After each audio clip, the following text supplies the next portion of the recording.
इस वीडियो में हम इस टॉपिक को पूरी डिटेल के साथ पीडीएफ के मुताबिक पढ़ने वाले हैं। अगर आपको ऐसी ही एजुकेशनल और एग्जाम ओरिएंटेड वीडियोस पसंद है तो हमारे YouTube चैनल ज्ञान मंदिर को सब्सक्राइब करना ना भूलें। वीडियो पसंद आए तो लाइक और शेयर जरूर करें। तो आज हम बात करने वाले हैं सुभाष चंद्र बोस पर, जिन्हें हम सब नेताजी कहते हैं। और उनकी कहानी को समझने के लिए हम उनके जीवन की घटनाओं को एक एक करके देखेंगे, बिल्कुल शुरुआत से। सही है, तो चलिए शुरू करते हैं उनकी नींव से, मतलब उनके शुरुआती जीवन और प्रेरणा से। उनका जन्म हुआ था 23 जनवरी 1897 को। हाँ, कटक में, जो उस समय बंगाल प्रेसिडेंसी का हिस्सा था, अब ओडिशा में है। और इसी दिन को, उनके जन्मदिन को, अब पराक्रम दिवस के रूप में मनाया जाता है। बिल्कुल।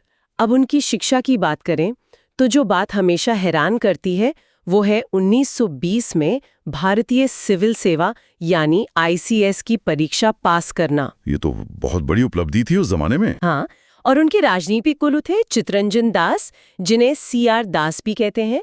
उन्होंने ही उनके शुरुआती राजनीतिक जीवन को एक दिशा दी। लेकिन ICS जैसी नौकरी, जिसे पाने के लिए लोग सपने देखते थे, उसे उन्होंने छोड़ दिया। हाँ, राष्ट्र के लिए त्याग। 1921 में बोस ने ICS जैसी प्रतिष्ठित नौकरी से इस्तीफा दे दिया। वजह साफ थी, वो ब्रिटिश सरकार के अधीन काम नहीं करना चाहते थे। ये फैसला दिखाता है कि वो आज़ादी की लड़ाई के लिए कितने प्रतिबद्ध थे। तो ये साल बहुत जरूरी है, 1921। हाँ, ये एक निर्णायक वर्ष था। उनका उद्देश्य था राष्ट्रवादी आंदोलनों में पूरी तरह से सक्रिय रूप से भाग लेना। और इस एक काम का असर क्या हुआ? इसका प्रभाव बहुत बड़ा था। इस एक काम ने उन्हें युवाओं और राष्ट्रवादियों के बीच एक बहुत ही प्रमुख और सम्मानित नेता के तौर पर स्थापित कर दिया। इसके बाद वो कांग्रेस में आए और उनका कद बढ़ने लगा। हाँ, कांग्रेस में उनका उदय हुआ हरिपुरा अधिवेशन से। ये 1938 की बात है। बिल्कुल। 1938 में बोस को भारतीय राष्ट्रीय कांग्रेस यानी INC के हरिपुरा अधिवेशन में अध्यक्ष के रूप में चुना गया। और वो भी निर्विरोध। अध्यक्ष के तौर पर उनका मुख्य योगदान क्या रहा? उन्होंने राष्ट्रीय योजना समिति, मतलब नेशनल प्लानिंग कमेटी की जरूरत पर बहुत जोर दिया। अच्छा, मतलब वो सिर्फ राजनीतिक आजादी नहीं बल्कि आर्थिक विकास के बारे में भी सोच रहे थे। हाँ, ये भारत के औद्योगिकरण और आर्थिक विकास के लिए उनकी दूर की सोच को दिखाता है। लेकिन फिर कहानी में एक मोड़ आता है, वैचारिक मतभेद, जिसे त्रिपुरी संकट भी कहते हैं। हाँ, 1939 में त्रिपुरी अधिवेशन में बोस फिर से अध्यक्ष चुने गए। पर इस बार चुनाव हुआ था, है ना? बिल्कुल। उन्होंने महात्मा गांधी के पसंदीदा उम्मीदवार पट्टाभी सीतारमैया को हराया। और ये जीत ही एक तरह से विवाद की वजह बन गई। सही कहा। ये जीत गांधी जी और कांग्रेस कार्य समिति के साथ उनके गहरे वैचारिक मतभेदों के कारण विवादों में घिर गई। मतभेद किस बात पर थे? बोस स्वतंत्रता के लिए तत्काल और आक्रामक कार्रवाई के पक्ष में थे, जबकि गांधी जी अहिंसक दृष्टिकोण पर ही जोर देते थे। तो इसका नतीजा क्या निकला? नतीजा ये हुआ कि समर्थन की कमी के कारण बोस ने अध्यक्ष पद से इस्तीफा दे दिया। यहाँ एक जरूरी सवाल बनता है जो SSC CGL जैसी परीक्षाओं में आ सकता है। हाँ, बिल्कुल। प्रश्न ये कि त्रिपुरी अधिवेशन 1939 में सुभाष चंद्र बोस के विरुद्ध गांधी जी के उम्मीदवार कौन थे? और इसका उत्तर है पट्टाभी सीतारमैया। बिल्कुल, ये नाम याद रखना बहुत जरूरी है। तो कांग्रेस से इस्तीफा देने के बाद उन्होंने एक नया रास्ता चुना। हाँ, उन्होंने फॉरवर्ड ब्लॉक की स्थापना की। ये कब हुआ? अप्रैल 1939 में कांग्रेस अध्यक्ष पद से इस्तीफा देने के ठीक बाद बोस ने ऑल इंडिया फॉरवर्ड ब्लॉक का गठन किया। ये था क्या, मतलब कोई अलग पार्टी थी? नहीं, ये कांग्रेस के भीतर ही एक वामपंथी गुट, एक लेफ्ट विंग फैक्शन था। अच्छा, और इसका उद्देश्य? इसका उद्देश्य कांग्रेस के अंदर कट्टरपंथी और समाजवादी विचारों को और मजबूत करना था। तो ये ब्रिटिश शासन के खिलाफ बिना किसी समझौते के संघर्ष की वकालत करता था। एकदम सही। और इसके बाद उनकी कहानी का सबसे नाटकीय हिस्सा आता है, द ग्रेट एस्केप। हाँ, नजरबंदी से जर्मनी तक का सफर।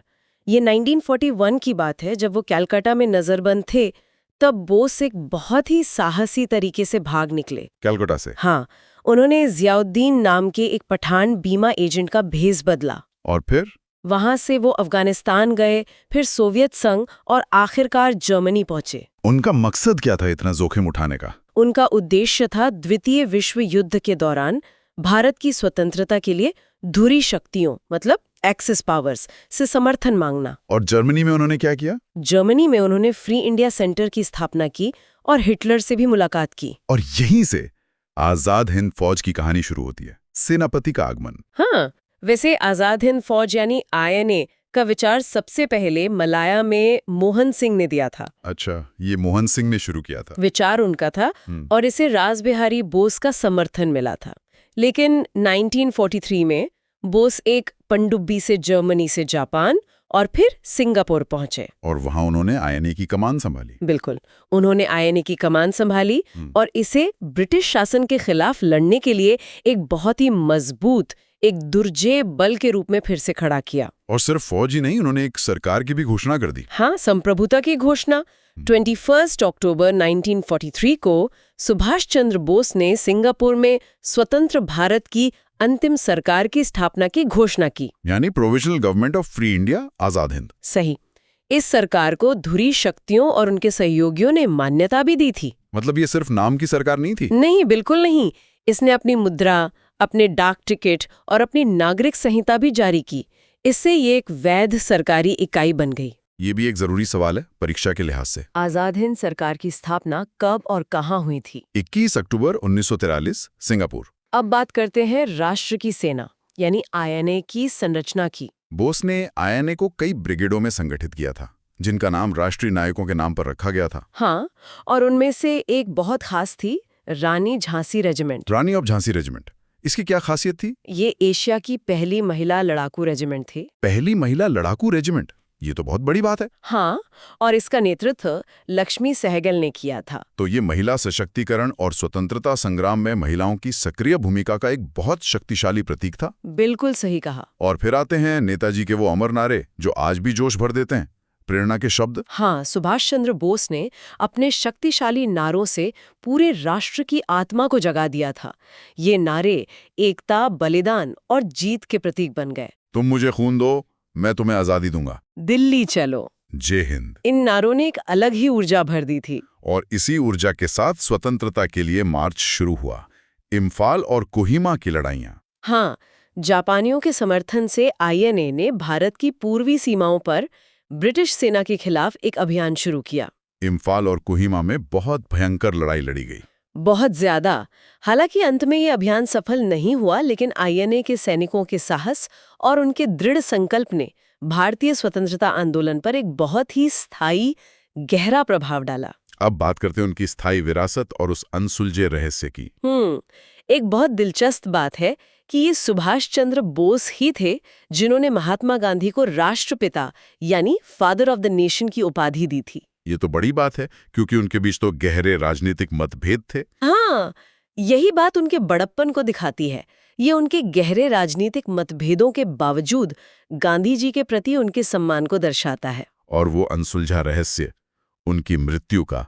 हाँ, आधिकारिक तौर पर नेताजी की मृत्यु 18 अगस्त 1945 को ताइवान में एक विमान दुर्घटना में हुई थी। लेकिन उनकी मृत्यु की परिस्थितियां आज भी एक ऐतिहासिक बहस का विषय बनी हुई हैं, है ना? बिल्कुल, और शायद हमेशा बनी रहेंगी। चलिए अब परीक्षा के लिए जो मुख्य तथ्य हैं उनका एक त्वरित पुनरीक्षण कर लेते हैं। हाँ, ये बहुत जरूरी है। तो विषय है जन्म। प्रमुख विवरण है कटक, उड़ीसा, और उनके जन्मदिन को पराक्रम दिवस के रूप में मनाया जाता है। वर्ष था 1897। अगला, ICS से इस्तीफा। ये राष्ट्रवादी आंदोलन में शामिल होने के लिए था और ये हुआ 1921 में। हरिपुरा अधिवेशन। यहाँ वो कांग्रेस अध्यक्ष के रूप में चुने गए। वर्ष 1938। त्रिपुरी अधिवेशन। इसमें उन्होंने पट्टाभी सीतारमैया को हराया और बाद में इस्तीफा दे दिया। ये 1939 की बात है। Forward block. कांग्रेस के भीतर वामपंथी गुट का गठन, ये भी 1939 में ही हुआ। भारत से पलायन। जियाउद्दीन के भेष में जर्मनी पहुंचे। वर्ष था 1941। आजाद हिंद सरकार। लक्ष्मी सहगल के नेतृत्व में एशिया की पहली महिला रेजिमेंट, ये भी 1943 में। और अंत में मृत्यु ताइवान में विमान दुर्घटना में 18 अगस्त 1945। तो ये स्लाइड त्वरित पुनरीक्षण के लिए सभी महत्वपूर्ण तिथियों और घटनाओं को एक साथ ले आती है। हाँ, इससे सब कुछ याद रखना आसान हो जाता है। अगर आपको ये वीडियो यूजफुल लगा तो लाइक और शेयर करना न भूलें। ऐसी ही एग्जाम ओरिएंटेड एजुकेशनल वीडियोस के लिए हमारे YouTube चैनल ज्ञान मंदिर को सब्सक्राइब करें।